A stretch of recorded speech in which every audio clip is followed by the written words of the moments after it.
संगीत के अलग अलग स्वर, अलग अलग व्यक्तित्व हैं और इनके आवाहन के लिए गुरु का सानिध्य और तपस्या जरूरी है।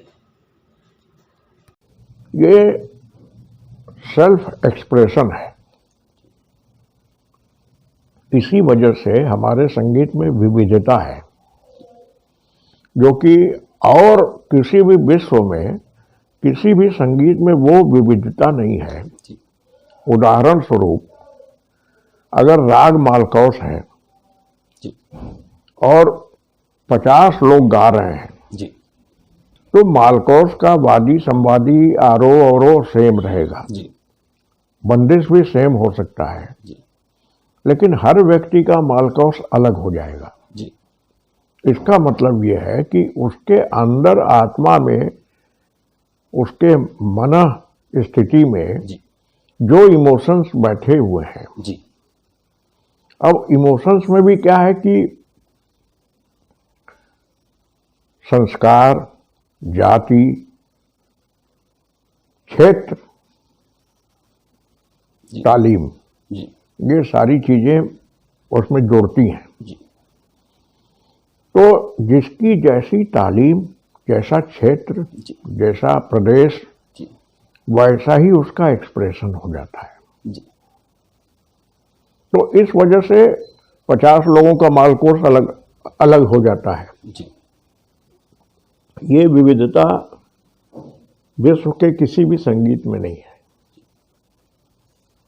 विश्व का मैक्सिमम जो क्लासिकल, वेस्टर्न क्लासिकल है, जी, वो लिखा हुआ है जी, और वो लिखे हुए को हूबहू ऐसे देख के नोटेशन लोग बजाते हैं। और अफ्रीकन म्यूजिक ले लो या इजिप्शियन म्यूजिक ले लो, वो भी जो है एक रंगा है, एक रंग है उसमें। अगर रिदम है तो रिदम ही रिदम है, जी, और अगर सुर है या कोई चीज है तो वो एक ही रंग का है। जी, लेकिन यहाँ पे विविधता इसलिए होता है कि हर कलाकार का एक्सप्रेशन अलग है।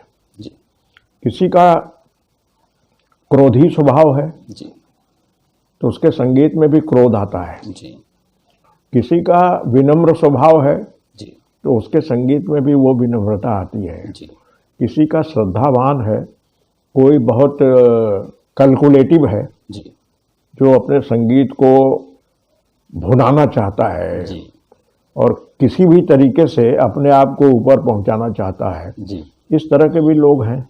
जी, तो उनके संगीत में उनके मन स्थिति की छाया झलकती है। जो हम जैसे सोचते हैं, हम जैसा हमारा अंदर का है जी, भावना, चित्त की अवस्था, जी। वो हमारे संगीत में झलकती है। मतलब मनुष्य का पूरा व्यक्तित्व अगर देखा जाए तो संगीत के माध्यम से बाहर परिलक्षित हो जाता है, समाज के सामने आ जाता है। पंडित जी, जब आप शिष्यों को सिखाते हैं तो जैसा कि आपने बताया था, जब आपके पिताजी आपको शिक्षा देते थे तो उन्होंने स्वरों को एक व्यक्ति कहा और उसके व्यक्तित्व के दर्शन कराए कि सा का ऐसा पर्सनालिटी है, रे का ऐसा पर्सनालिटी है। अलग अलग रागों में स्वर अलग अलग तरह से लगते हैं। किसी में कोमल रे लग रहा है, किसी में कोमल धैवत लग रहा है, भैरव में कोमल धैवत है और रागों में भी कोमल धैवत है। तो क्या हर राग में ये कोमल स्वरों को भी छूने का या तीव्र स्वरों को छूने का या शुद्ध स्वरों के छूने का अप्रोच अलग अलग सीखना पड़ता है, या वो मन स्थिति के आधार पर इंसान लगाता है?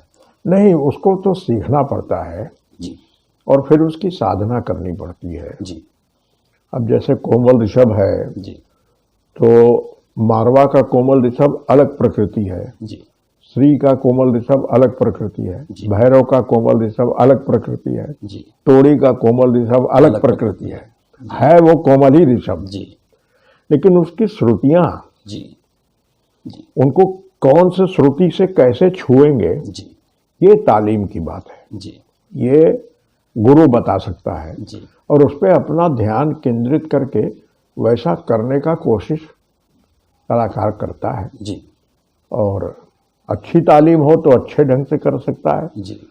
अच्छी तालीम नहीं है तो जो चल रहा है वो चल रहा है।